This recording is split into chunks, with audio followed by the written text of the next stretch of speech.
안녕하십니까. 반갑습니다. 오늘 대한해운을 함께 살펴볼 AP투자연구소의 이재훈 전략팀장입니다. 오늘 대한해운은 6%의 상승 흐름들을 보였고요. 거래량은 1,500만 주로 전거래일 대비 3배 이상 증가되는 모습들을 보였는데, 오늘은 뭔가 호재나 이런 부분들이 있었다라고 봐야 될 것 같고, 거기에 따라서 거래가 급증을 했고, 그러면서 이제 상승세를 좀 보여줬던 하루의 모습이었다라고 볼 수 있을 것 같습니다. 오늘 어떤 호재가 있었는지 한번 같이 좀 살펴보기로 하고요. 대한해운은 코드번호 005880이 되겠고, 현재 시각은 2021년 4월 26일 월요일 4시 9분을 지나가고 있는 시점이 되겠습니다. 일단은 이제 대한해운은 해상 화물 운송 산업을 영위를 하고 있죠. 그 중에서도 벌크선이 주력인 회사가 좀 되고 있다라고 말씀을 드리고 있는데, 이 벌크선은 항상 이제 BDI 지수가 중요하다라고 말씀을 드리는데, 참고로 이제 이 대한해운만큼은 이 BDI 지수의 상승과 하락에 대한 영향을 많이 받지 않습니다. 왜 그러냐면 좀 전용선, 특정 기업과 장기 계약을 통한 이 전용선 매출이 절대적으로 많이 차지하다 보니까 이익의 변동성이 그렇게 크지 않습니다. 그래서 BDI 지수가 올라간다고 해서 이익이 크게 늘어나고 줄어든다고 해서 이익이 크게 감소하고 이런 회사가 아니라는 거죠.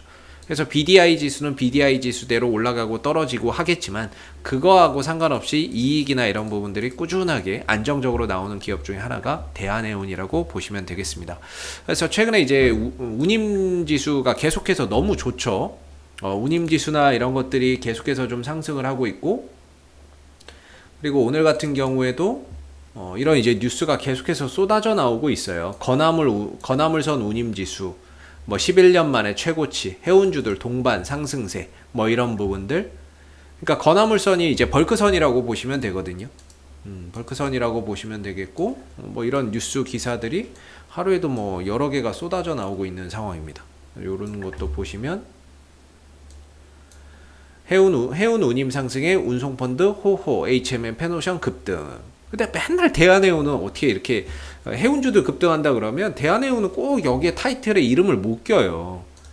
이름 끼는 걸 잘 많이 못 본 것 같습니다. 그냥 여기에서 이제 껴서 들어가 있는 거를 좀 볼 수는 있는데, 전반적으로 타이틀에 대한해운이 끼는 경우가 그렇게 많이 없는 것 같아요. 그래서 역시나 이제 해운 운임 지수가 강세를 보이고 있다라는 점입니다. BDI 지수도 상승, 컨테이너 운임 지수도 상승, 이런 이제 모습들이 계속 이어지다 보니까 전반적으로 운임료 상승에 따른 해운 업황에 대한 긍정적인 시선, 이런 것들이 있는 거죠. 그러나 이게 올라가서 이익이 늘어나는 회사는 이제 페노션이나 이런 회사는 늘어나는데, 이게 올라가나 떨어지나 이익에 변화가 없어요, 대한해운은. 그렇기 때문에 이게 전반적으로 운임료가 올라간다라고 하는 측면에서 해운 업황을 볼 때에는 긍정적이지만, 대한해운의 실적적인 이런 증가는 상당히 좀 제한적일 수밖에 없는 그런 이제 부분인 것 같습니다. 그래서 다른 이제 해운주들을 한번 보시게 되면, 페노션은 주가나 이런 부분들이 상승 기조를 이어가면서 계속해서 신고가를 경신하고 있잖아요. 그 다음에 HMM 같은 경우도 역시나 운임료 상승 때문에 신고가가 계속해서 좀 쉬었다가 갱신되고 있는 그런 이제 상황이 되고 있는데, 상대적으로 대한해운 같은 경우는 주가나 이런 부분들이 신고가를 갱신한다라기보다는 주가가 조금 상대적으로 덜 가고 못 가고 이런 이제 상황들이 생기는 거죠. 주가가 좀 답답한 이런 이제 모습들을 보여주고 있는 상황이 되고 있습니다. 물론 이 종목이 자체적으로 또 악재, 유상증자를 한다라는 그런 이제 내용도 있었지만, 전반적으로 이 종목은 다른 이제 해운주들에 비해서는 좀 답답한 이런 주가의 모습을 보여주고 있다라고 우리가 좀 생각해 볼 수 있을 것 같아요. 이 KSS 해운이나 이런 것들 같은 경우에도 역시나 상승 기조가 계속해서 이어지고 또 올라가고 또 올라가는데, 대한해운만큼은 다른 종목에 비해서 이렇게 못 가는 이유가 상대적으로 BDI 지수가 올라가나 떨어지나 거기에 따라서 이익의 변화가 크지 않기 때문에, 최근에 BDI 지수가 올라가고 있는 부분에 대한 그 영향을 그렇게 크게 받지는 못하고 있는 상황인 거죠. 그리고 이제 수급적으로도 좀 문제라고 보는데요. 대한해운을 대하는 이제 기관들과 외국인들의 태도인데요. 이 종목은 거의 외국인들 기관들이 현재 구간을 다 단타의 영역으로 보고 있습니다.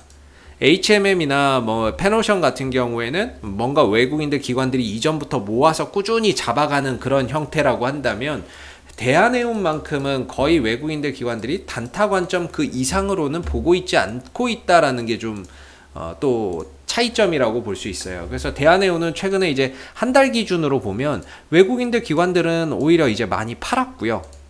최근 한 달 기준. 그리고 두 달 기준으로 봐도 뭐 외국인들이 사모았다, 기관이 사모았다 이렇게 보기가 좀 어렵죠. 투신만 일부 좀 샀는데 3개월 기준으로 봐도 야 이거 뭐 큰 의미를 두기 어렵죠.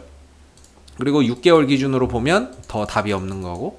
그래서 최근에 이 상승 흐름들이 나왔고 횡보하고 이런 이제 과정 속에서 외국인과 기관은 계속해서 뭐 팔았다라고 볼 수 있겠고, 개인만 이제 좀 사는 그런 이제 모습들이 최근 6개월 동안에 이제 수급의 동향이라고 봐야 되겠죠. 그래서 뭔가 이 종목을 밑에서부터 외국인들이 꾸준히 기관들이 사서 모아서 좀 끌어올려 왔다기보다는 거의 뭐 이 종목은 그냥 이제 외국인들도 기관들도 좀 단타로서 대응을 좀 하고 있다라는 점이고, 최근에 이제 유상증자 발표가 있었고 주가가 급락이 나왔지만 어느 정도 이 추세대 하단에서 저점을 잡고 반등을 좀 이어가고 있는 가운데 1차적인 저항대로 봤던 3,100원, 3,150원을 터치를 했고, 오늘 이제 외국인들과 기관들이 또 동반 순매수를 하면서 추가적인 상승을 좀 더 가져가고 있는 모습입니다.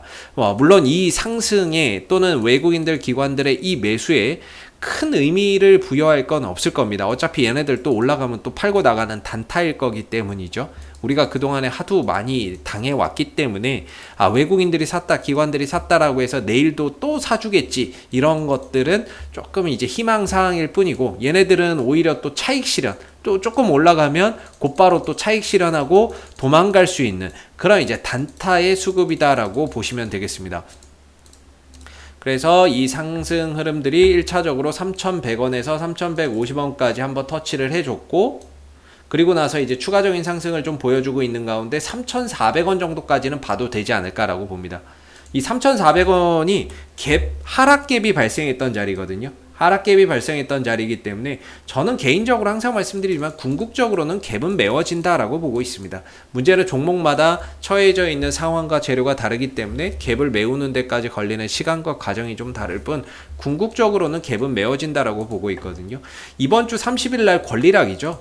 권리락이고 유상증자 권리락이 있는데, 일단은 이번 상승을 통해서 유상증자로 인한 주가의 급락은 어찌저찌 다 메울 것 같습니다. 다 하락폭을 다 만회를 해줄 것 같고, 오늘의 상승으로 인해서 이 하락 추세도 좀 벗어나는 모습이었거든요. 벗어나는 모습이었기 때문에 권리락 때 어떤 이제 모습을 보일지는 모르겠지만 권리락 이전에 일단 유상증자로 인한 하락은 다 메워줄 것 같고요. 그리고 권리락 이후에도 이 흐름을 잘 지켜내는지가 되게 중요할 것 같아요. 일단은 대한해운이 그동안에 생각보다 이 조정 국면에서 굉장히 좀 빠르게 벗어난 케이스가 되겠고, 권리락 이후에도 이 자리를 좀 잘 지켜낸다면 짧은 조정을 마무리하고 재차 또 상승으로 갈 수 있는 그런 활로를 열어낸 거다라고 보거든요. 단기적으로는 일단 3,400원이 좀 저항대라고 보고 있습니다. 그리고 나서 갭 메우고 나서 방향이 또 어떻게 변할지, 또는 이번 주 권리락 흐름에서 주가가 어떻게 방향을 또 잡아갈지는 앞으로 좀 지켜봐야 되는 부분이겠지만, 일단 오늘 상승으로 인해서 2차 저항대인 3,400원을 도달하기가 훨씬 더 수월해졌다는 점이고, 오늘 상승에 외인들과 기관들이 들어왔다는 점도 상당히 긍정적인 부분입니다. 물론 단타 수급이겠지만, 짧게 치고 나갈 수 있는 그런 이제 수급이겠지만 일단은 들어와 있다라는 게 긍정적인 것 같고, 그런 관점에서 3,400원 정도까지 좀 더 상승폭을 가져갈 수 있을 거라고 보고 있는데, 도달 3,400원을 터치 이후에 과연 이번 주 어떤 흐름을 가져가는지를 좀 지켜봐야 될 것 같습니다. 그래서 이 위에서 이번 권리락까지 또 잘 버티고 이 자리에서 이제 안착하는 모습들이 나오게 된다면 개인적으로는 뭐 조정 짧게 마무리하고 또 새롭게 또 방향을 가져가는 모습이 나올 거고, 추가적인 상승이나 이런 부분들도 또 가능할 수 있을 거라고 보고 있거든요. 그래서 단기적으로야 뭐 3,400원이 좀 저항대인데 3,400원까지 가고 나서 이 하락 추세에서 지금 벗어나 있는 상황이고, 이 추세대에서 이제 좀 잘 버텨낸다면 한 2, 3일 정도만 좀 잘 버텨낸다면 짧게 조정 마무리하고 새롭게 또 방향을 가져갈 수 있는 그런 이제 기술적인 흐름이 나온다라고 볼 수 있을 것 같습니다. 그러면 저는 개인적으로 이 하락 흐름에서 벗어나서 이 위에 안착할 때 이 자리를 또다시 타점이라고 보고 있거든요. 타점이라고 보고 있는데 한 2, 3일 정도 여기서 이제 안착하는 모습이 나오고 버텼을 때 이제 타점이라고 좀 보고 있어요. 개인적으로는 이 하락 추세에서는 이제 지지 타점이 이 추세 때 하단이라고 보고 있고 저항대를 여기라고 보거든요.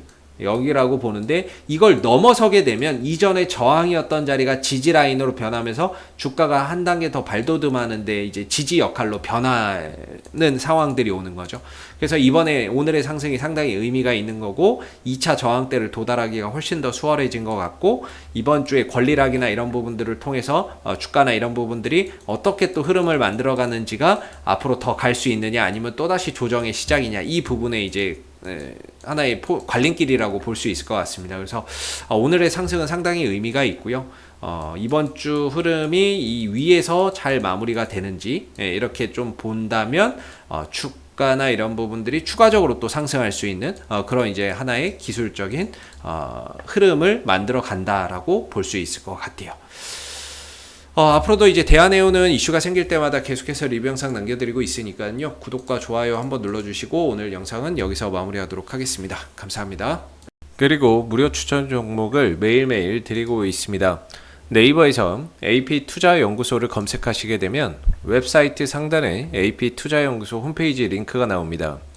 클릭하시게 되면 AP투자연구소 홈페이지로 접속을 하실 수가 있는데요. 가운데 무료 추천 종목 카테고리에 2021년 무료 추천 종목을 클릭하시게 되면 소장님께서 매일매일 실시간 리딩을 진행을 해드리고 있습니다. 하나 눌러서 들어가 보게 되면 댓글 리딩은 아침 7시 40분부터 진행이 되었고요. 무료 추천 종목을 보시기 전에 꼭 읽어보세요도 참고해서 읽어보시면 좋겠습니다. 그리고 간밤에 있었던 미 증시에 대한 상승의 이유 또는 하락에 대한 이유도 댓글로서 이렇게 쭉 적어드리고 있는 부분들이 되겠고요. 그리고 9시가 되게 되면 이제 무료 추천 종목이 나오게 됩니다. 참고로 로그인을 하지 않더라도 누구나 다 보실 수 있는 부분들이 되겠고요. 무료 추천 종목의 종목명, 매수가, 1차 목표가, 손절가가 함께 제시가 되고 지난주 금요일은 두 종목이 추천이 나갔었습니다.